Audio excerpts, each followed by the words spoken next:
stunned at overwhelmed si South Korean actress Kim Ji-won sa suporta ng Pinoy fans sa kanyang meet and greet dito sa bansa. Ang kanyang heartfelt message tunghayan sa aking chika. Wow! Yes!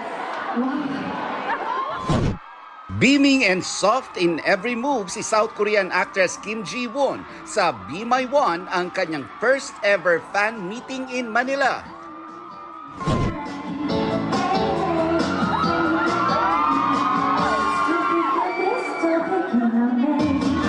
Personal daw na pinili ni Ji-won ang first song sa kanyang sold-out fan meet. Dahil relate daw for sure ang fans niya dahil nagmula ito sa kanyang drama series na What's Up.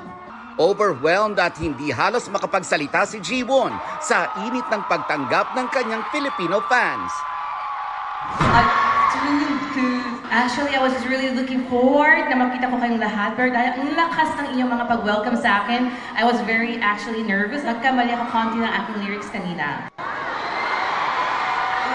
Hindi raw niya inaasahan ang init na salubong ng fans. Pagdating ni Ji-won sa bansa noong Biyernes ng gabi, agad daw niyang ni-request ang manggang Pinoy. 한국에서도 뭐 망고를 먹긴 했지만 필리핀에 Of course, I did have mangoes when I was in Korea, pero I heard that Filipino mangoes are the best. Kaya when I just arrived, I asked for mangoes, and napakasarap talaga. You know, the Filipino mangoes are the best, right? But did you also know that the Filipino fans are the best as well? Now you know.